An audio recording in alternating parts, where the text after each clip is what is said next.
A paz do Senhor, irmãos e irmãs, mais uma vez, para a honra e glória de Jesus, motivo de muita alegria poder estar aqui, trazendo mais um estudo, mais uma reflexão na palavra, do Novo Testamento, na palavra do Senhor, para nosso engrandecimento espiritual, para o nosso caminhar espiritual. E como já é do nosso costume, eu vou convidar toda a igreja para que possamos fazer a nossa oração ao Espírito Santo de Deus. Amém? Meu Deus, meu Pai amado, em nome de Jesus, rogamos agora, meu Pai, e agradecemos pela presença do Teu Santo Espírito aqui conosco. Temos a certeza da Tua presença, pois é o Senhor Jesus que nos ensina: onde dois ou mais estiverem reunidos em meu nome, ali estarei. O Senhor está aqui conosco através do Teu Espírito, meu Pai. O Espírito Consolador, o Espírito que nos dá discernimento, que nos dá entendimento, que nos dá a direção para recebermos a Tua palavra. Que possamos recebê-la, que possamos ter entendimento, que desse entendimento possa ser produzido o fruto espiritual nos corações e mente de cada um de nós. Por isso que te agradecemos, meu Pai, em nome de Jesus Cristo. Amém. Convido para que possamos abrir nossas Bíblias. Vamos continuar fazendo o nosso estudo na primeira epístola de Pedro. 1 Pedro, nós estamos no capítulo 1 e hoje vamos falar aqui do versículo 13 ao 21. 1 Pedro 1, 13 a 21.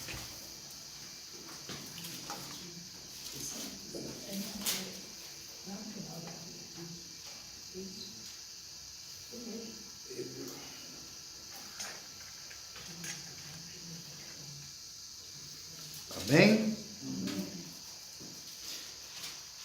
Essa passagem tem o título: A Santidade na Vida. Por isso, cingindo o vosso entendimento, sede sóbrios e esperai inteiramente na graça que vos está sendo trazida na revelação de Jesus Cristo. Como filhos da obediência, não vos amoldeis às paixões que tinhais anteriormente na vossa ignorância.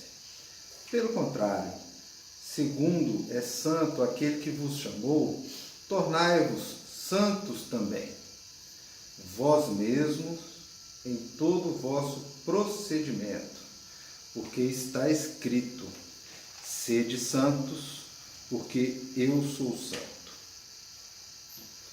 Ora, se invocais como Pai aquele que, sem acepção de pessoas, julga segundo as obras de cada um, portai-vos com temor durante o tempo da vossa peregrinação, sabendo que não foi mediante coisas corruptíveis, como prata ou ouro, que fostes resgatados do vosso fútil procedimento que vossos pais vos legaram, mas pelo precioso sangue, como de cordeiro, sem defeito e sem mácula, o sangue de Cristo, conhecido, com efeito, antes da fundação do mundo, porém, manifestado no fim dos tempos por amor de vós, que por meio dele tendes fé em Deus, o qual o ressuscitou dentre os mortos e lhe deu glória, de sorte que a vossa fé e esperança estejam em Deus. Amém? Amém. Glória a Deus. Essa é uma passagem muito bonita de Pedro, obviamente com inspiração divina aqui do Espírito Santo, para poder trazer uma mensagem tão bonita quanto essa, uma mensagem de santidade, Santidade na vida. Pedro, no início dessa epístola dele, nós podemos ler aqui, estudar um pouquinho, ele falou sobre a dádiva da salvação, né? Nós somos gratos, somos benditos por termos herdado, né, a salvação, né? Ele fala que nisso nós devemos nos exultar, né? Porque essa revelação foi a nós revelada. E depois de falar dessa dádiva da salvação, ele traz esse texto bonito, mas fazendo uma exortação, né? De que nós tivemos a dádiva da salvação, mas é que agora nós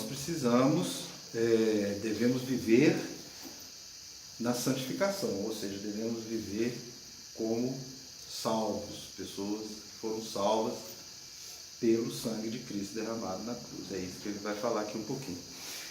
E aí ele vai trazer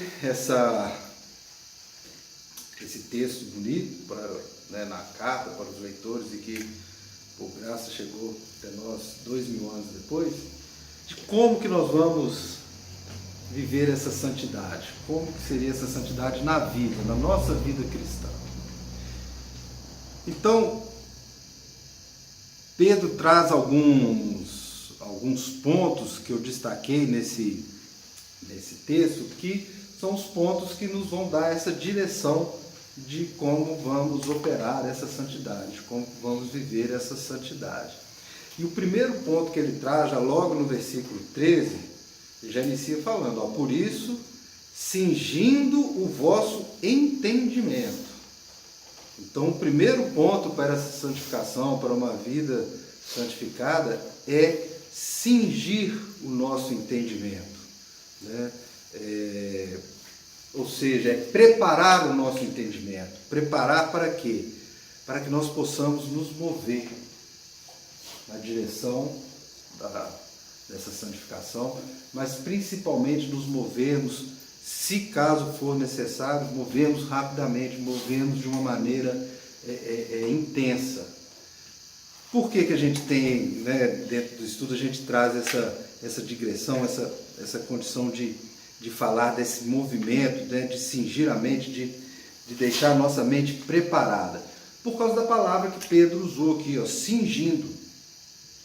O cingir, essa palavra que para nós hoje é uma palavra pouco usada, quase fora da Bíblia, a gente nem deve ver essa palavra em algum outro tipo de texto, mas naquela época era muito comum essa palavra cingir. O que era cingir?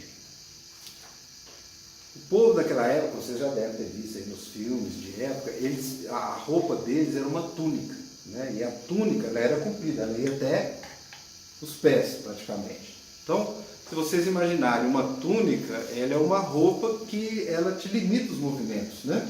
Se for necessário, você vai estar meio preso dentro daquela roupa. Então, o que eles faziam? Eles cingiam, tem até lá em Efésios fala cingir o lombo, aqui ele fala cingir o entendimento, mas cingir o lombo. O que era cingir? Eles usavam um cinto, que era o acessório para fazer esse cingir. Então, o que eles usavam esse cinto se eles precisassem, por exemplo, correr ou exercer alguma atividade que demandasse uma movimentação maior, um trabalho maior. Eles puxavam a túnica até a altura aqui, um pouco abaixo, um pouco acima do joelho, e prendiam ela com esse cinto, cingiam ela com esse cinto. Então eles iam poder ter movimento. Então é o que Pedro está falando aqui, cingir o entendimento, ou seja, estar preparado no entendimento para, quando precisar, você ter condição de movimento. Movimento rápido, tem movimento. É como se fosse hoje uma expressão que a gente usa hoje, arregaçar as mangas. Então, cingir os lombos e arregaçar as mangas é isso, é se preparar para quê? Para o intenso esforço mental, a intensa necessidade de consciência que nós devemos ter para sermos santificados. Ou seja, essa santificação ela requer esforço. Então, por isso que você vai ter que ter movimento, mas um movimento no sentido de esforço. Ou seja, você não vai conseguir essa santidade se você tiver uma fé negligente, uma fé preguiçosa, uma fé parada.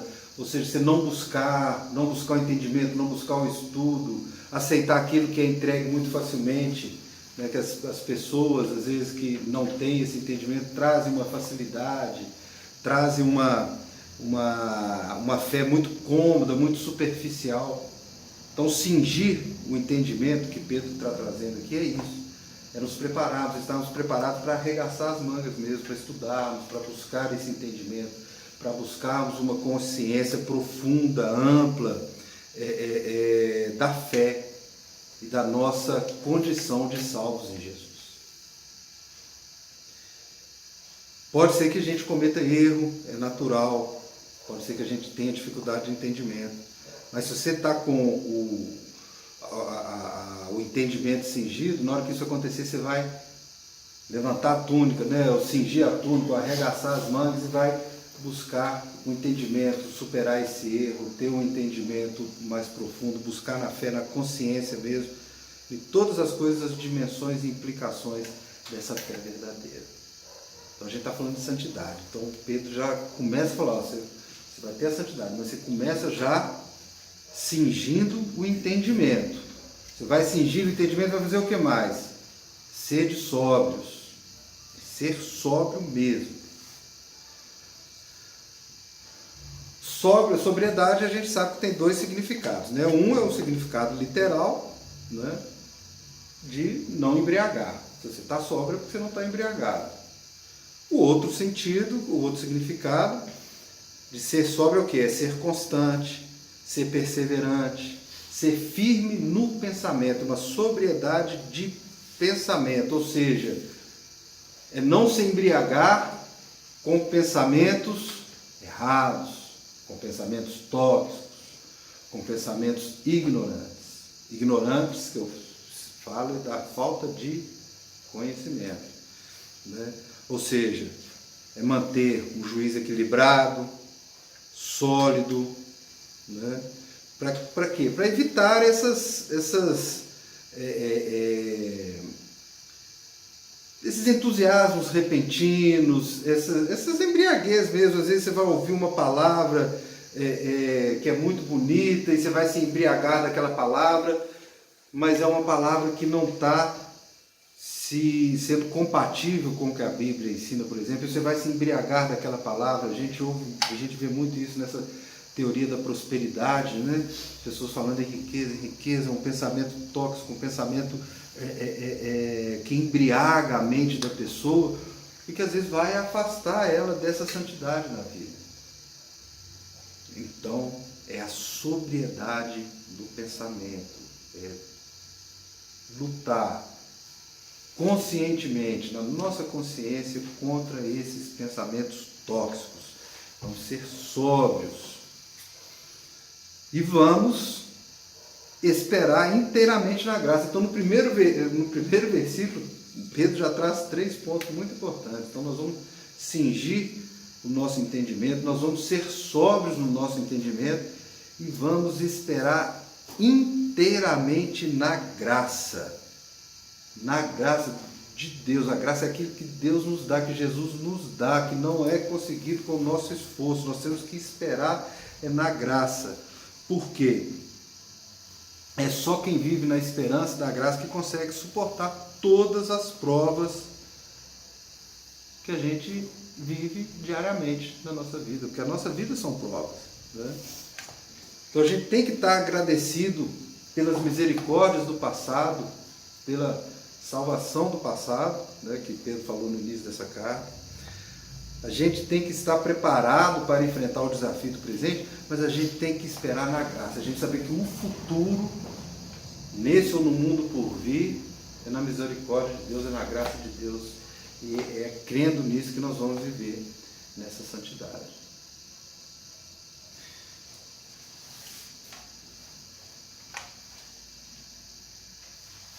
Não, olha, como filhos da obediência, não vos amoldeis às paixões que tinham anteriormente na vossa ignorância. Porque a gente fazendo esses 3 pontos que Pedro falou, né? Do entendimento, da sobriedade, esperando na graça, nós vamos o quê? Nós vamos evitar, nós vamos, como filhos da obediência, ou seja, a gente obedecendo ao ensinamento de Jesus, nós vamos evitar a viver nas paixões antigas, que é a conduta que a gente tinha antes de termos conhecido a palavra, antes de sermos salvos por Jesus, né? Então Pedro, quando ele está falando isso, ele sabe que os leitores para quem ele escreveu aquela carta, e nós que estamos lendo essa carta hoje, nós vamos sempre sofrer a tentação de voltar à nossa conduta antiga, né? E principalmente quando a gente encontra as dificuldades. Então, Pedro sabe que corria o risco de alguém fraquejar, então ele está lhe dando uma palavra de força, né? De sermos obedientes, sermos filhos da obediência para evitarmos essas paixões antigas, que ele fala que era uma vida de ignorância, né? Ou seja, era uma vida dominada pelo nosso desejo da carne, dominada pelas coisas do mundo, que é o que Paulo fala, não lembro qual o livro agora, não sei se no Coríntios, que é a concupiscência dos olhos, a concupiscência da carne e a soberba da vida, né? Essas que são nossas paixões antigas. E Pedro está falando, nós temos que ser obedientes para quê? Para evitar, justamente para a gente voltar nessas paixões antigas, e que elas ocorriam quando a gente era ignorante, né? Que tínhamos anteriormente na vossa ignorância. Porque santo é aquele que nos chamou, Jesus, em todo o nosso procedimento. Ele nos chamou e mudou todo o nosso procedimento. Nós temos uma nova vida, temos um novo caminhar, então nós temos que ser obedientes. Então, essa santidade na vida inicia, então o texto de Pedro inicia com essas exortações, né? Vamos cingir nossa mente, ou seja, vamos sempre levar a nossa mente, vamos sempre trabalhar a nossa mente, vamos sempre manter a nossa mente sóbria, vamos estar na graça, vamos ser obedientes para não voltarmos às paixões antigas, aos pecados antigos de quando éramos ignorantes. E assim fazendo, nós vamos estar obedecendo o que está escrito. Aí aqui Pedro já faz uma colocação que ele sabe que ali a maioria dos leitores dele são judeus. Nós não somos judeus, mas a gente pode absorver da mesma forma esse ensinamento. Mas ele tem aquela palavra, né, que ele sabe que aquelas pessoas que ali estavam ouvindo ou lendo sua carta conheciam o livro do Levítico de trás para frente, que era a lei de Deus, a norma de Deus para eles. Então ele vai lá e volta lá no livro de Levítico e fala, porque está escrito onde? Lá no livro de Levítico, lá na lei, sede santos, porque eu sou santo. É Deus falando com aquelas pessoas, né? Sede santos, porque eu sou santo. E aqui é interessante, né, a gente colocar que ser santo, ser eleito por Deus, além de ser um grande privilégio, mas ele também traz responsabilidade, né? E a responsabilidade é o que Pedro está trazendo aqui, a gente perseverar, a gente se manter santo, a gente lutar mesmo contra as dinâmicas do mundo, da vida, contra todas as fraquezas da nossa carne. Então ele fala para a gente ser santo. E a palavra grega que ele usa aqui, né, que é usado no hebraico, ou na tradução para ser de santos, pelo menos nesse estudo que eu fiz, é uma palavra ágios, né? E a raiz dessa palavra, que é traduzida como santo, é o quê? É dizer diferente, é ser diferente. Então, quando ele fala ser de santos aqui, porque eu sou santo, é porque o cristão ele tem que ser diferente daquelas pessoas que não têm esse entendimento, que não foram salvos, que não conheceram a palavra, não conheceram Jesus. Então a gente tem que ser diferente das outras pessoas, porque nós fomos eleitos, eleitos não, porque Deus não faz acepção de pessoas, mas nós tivemos essa dádiva, não é eleição, é dádiva, que eu queria dizer, né? O cristão ele tem essa dádiva e, portanto, sua vida tem que ter ser diferente, para ter essa pureza, Para quê? Para que seja manifestado o amor de Deus em nossas vidas. Então nós recebemos essa tarefa de sermos santos, ou seja, de sermos diferentes, de não agirmos como aqueles que estão na ignorância. Né? E se a gente vai lá no livro de Levítico, que Pedro usa aqui como base, quando ele fala está escrito seja santos, está lá no livro de Levítico, se a gente pega o capítulo 19, capítulo 19 do Levítico, disse o Senhor a Moisés, fala a toda a congregação dos filhos de Israel e diz-lhes, santos sereis, porque eu, o Senhor vosso Deus, sou santo. Ou seja, seja santo porque eu sou santo. E aí vai vir um capítulo inteiro do Levítico 19 com ordenanças. Ou seja, o que é ser santo? Aí começa. Cada um respeitará a sua mãe, não vos virareis para os ídolos, quando oferecer sacrifício pacífico, oferecê-los-ei para que sejais aceitos. E aí vai falando várias leis sobre a terra, sobre o trabalho. Então, isso aqui nos dá um indicativo. Ser santo nessas questões, né? Ser santo amando a Deus, ou seja, né, sempre restaurando o relacionamento com Deus, amando ao próximo, tendo um relacionamento, na época era um relacionamento correto com a terra, que a gente pode trazer hoje para as posses, né, para os nossos bens, ter um relacionamento sadio, que não seja de dependência, nem de idolatria, nas relações de trabalho, nas relações econômicas. Então, quando a gente pega o livro esse livro de Levítico, a gente vê que Deus ele mostra a sua preocupação com os pobres, com o estrangeiro, com a viúva, com os oprimidos, com as vítimas de guerra, com os que não conheceram Cristo e morreram sem Cristo, com os povos que estão doentes e precisando de cura. Então, se ele se preocupa com isso, nós também devemos nos preocupar sendo santos e orando, buscando entendimento, né, nesse sentido de seguirmos, não a lei do Levítico, que essa foi, como fala o jurídico, ela foi derrogada pelo sangue de Cristo na cruz, mas que nós podemos tirar parâmetros, né, de sermos santos, parâmetros de termos principalmente esse amor ao próximo, amor a Deus, e entender que as pessoas estão sofrendo, que nós devemos ser sensíveis a esse sofrimento. Por que nós vamos ser santos?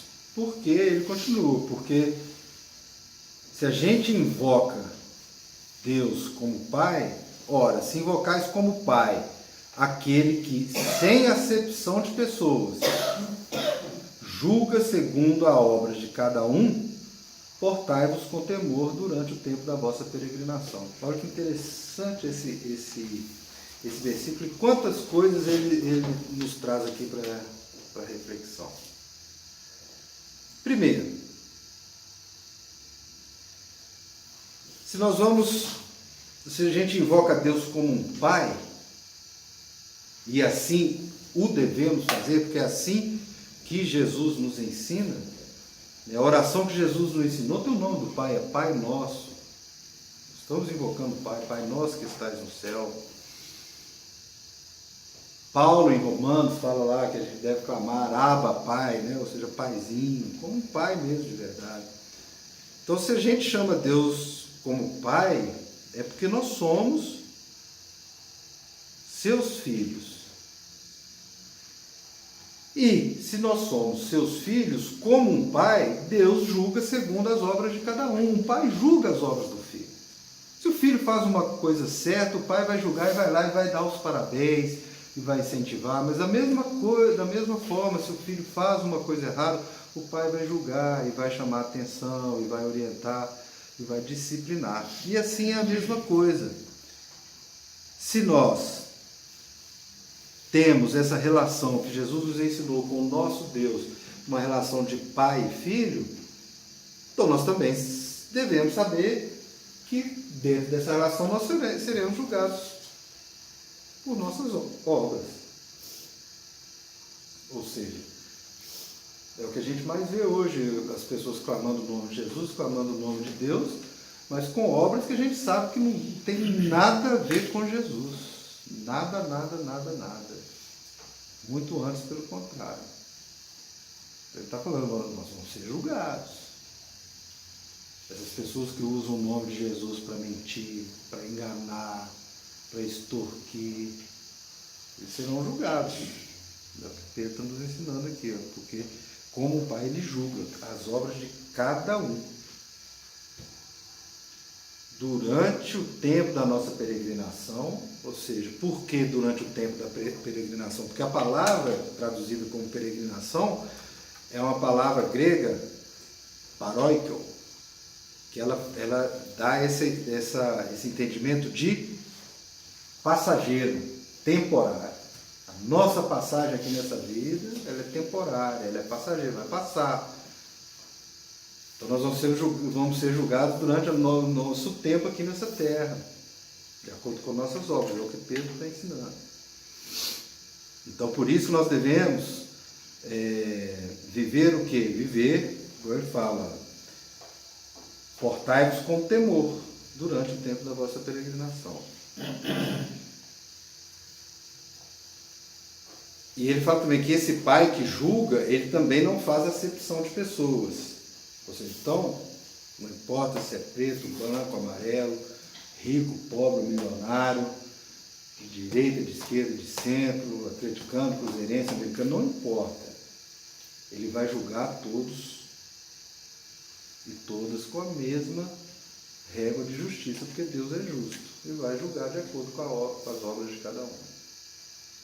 Então, por isso que nós devemos ter esse temor reverente.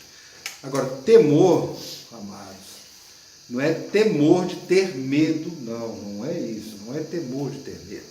Esse temor, né, que nós devemos, como filhos, temer ao nosso Pai, é um temor de reverência, é um temor de consciência, é um temor de saber que, como um filho, sabe que o Pai está o observando, está o vigiando, está caminhando junto com ele, assim também é o nosso Deus conosco. Então é esse temor que temos a certeza de que tudo que nós fazemos, todas as nossas atitudes, elas estão sobre a visão celestial, sobre o olhar de Deus, né? Então a gente sabe que os olhos de Deus estão sempre sobre nós. Então então a vida cheia de Cristo tem que ser uma vida cheia de reverência. Ou seja, o que seria essa reverência? É essa atitude mental mesmo, de quem sempre está consciente de achar-se na presença de Deus. É aquela atitude de que cada palavra que a gente vai fazer, cada ação, né, que a gente vai executar, cada momento do nosso viver, a gente tem a consciência de que estamos com Deus e que Ele vai estar nos direcionando. E se aquela direção começar a sair ali do que Deus tem para a gente ter essa consciência, esse temor de voltar para o caminho, de voltar a nossa consciência para Deus e continuarmos segundo a sua orientação, ou seja, sendo santos. Isso que é ser santo, no sentido espiritual. E por que nós devemos ser santos? Porque não foi mediante coisas corruptíveis, como prata ou ouro, que fomos resgatados do nosso fútil procedimento, mas pelo precioso sangue, como do Cordeiro, sem defeito e sem mácula, o sangue de Cristo.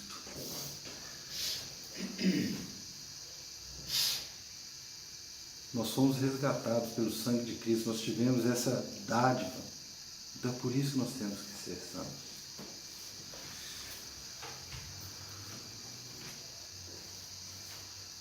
E esse sangue sem mácula foi conhecido com efeito antes da fundação do mundo. Olha que interessantíssima essa passagem aqui de Pedro. Nós somos salvos daquele nosso fútil procedimento pelo sangue de Jesus, que a gente sabe que foi derramado na cruz, conhecido com efeito antes da fundação do mundo. Porque a gente tem na nossa limitação humana, no nosso pensamento humano, que a gente costuma colocar uma linha do tempo no nosso entendimento, a gente vê Deus como Deus criador, que criou o mundo, que criou todas as coisas, e depois o Deus redentor, através de Jesus Cristo, e o seu sacrifício e a sua ressurreição. Mas quando Pedro fala aqui que esse sangue, né, ou seja, que o sacrifício de Jesus, conhecido com efeito antes da fundação do mundo, a gente vê que não existe esse tempo cronológico, esse tempo dos homens para o Deus Criador e para o Deus Redentor. Não, é tudo um tempo divino que nós temos uma dificuldade enorme de compreender. Mas Pedro, que cheio do Espírito Santo, colocou isso. E Paulo também, cheio do Espírito Santo, fala a mesma coisa. João, lá em Apocalipse 13:8, quando ele fala, o Cordeiro que foi morto desde a fundação do mundo. Então, antes da criação do mundo, a redenção do mundo também ela já existia, ela já coexistia. A redenção, a criação, você não tem, não podemos ter aquele pensamento de que Deus criou o mundo e que depois o mundo se corrompeu de tal forma que teve que vir uma redenção. Porque o propósito de Deus para a nossa existência, ele existe desde a fundação do mundo. Isso é mistério, isso é muito complexo, mas Pedro coloca aqui da mesma forma como João traz no Apocalipse. A obra redentora, o sangue de Cristo, ele foi derramado por nós desde a fundação do mundo.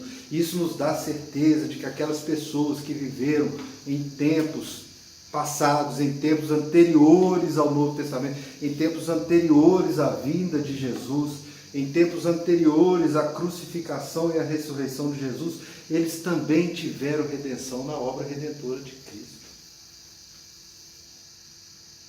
E se nós pegarmos desde o tempo dos homens primitivos, daqueles que não tiveram conhecimento da palavra de Deus, mas se nós buscarmos esse entendimento dessa obra redentora desde o princípio, eles também tiveram a redenção.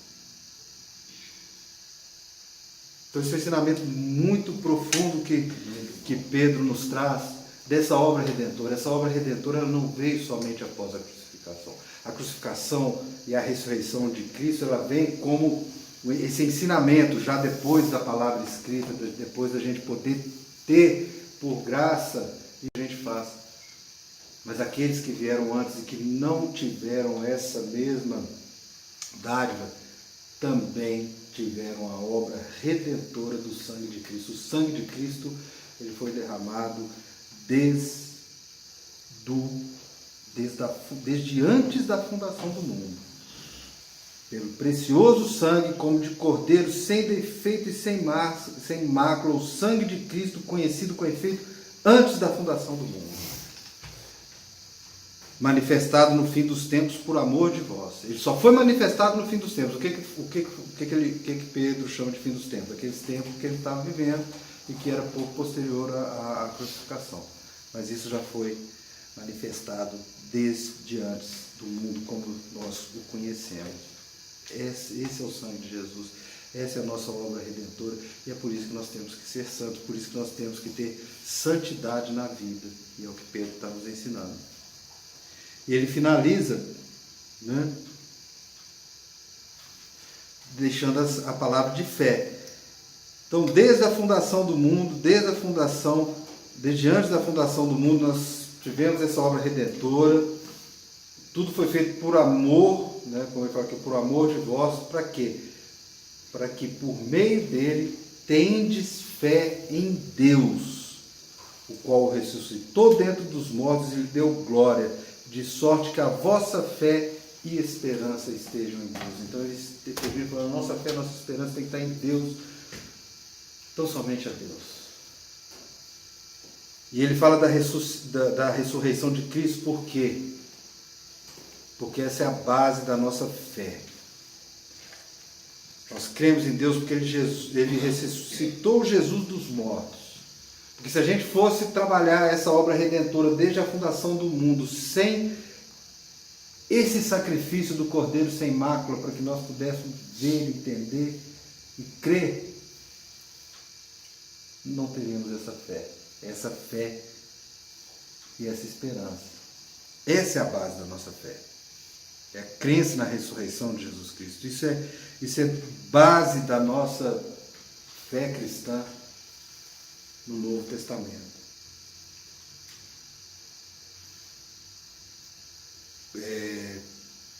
Em Romanos está, assim a sua fé e esperança estão em Deus. Ou seja, a base da nossa fé é a ressurreição de Jesus, onde Paulo diz lá em Coríntios: e se não há ressurreição de mortos, então Cristo não ressuscitou. E se Cristo não ressuscitou, é vã a nossa pregação e vã a nossa fé. É a ressurreição de Jesus. Se não for pela fé, não tem. E essa ressurreição, e esse testemunho, né, que é Pedro. Pedro andou com Jesus. Pedro é testemunho da ressurreição de Jesus. É a base da nossa fé.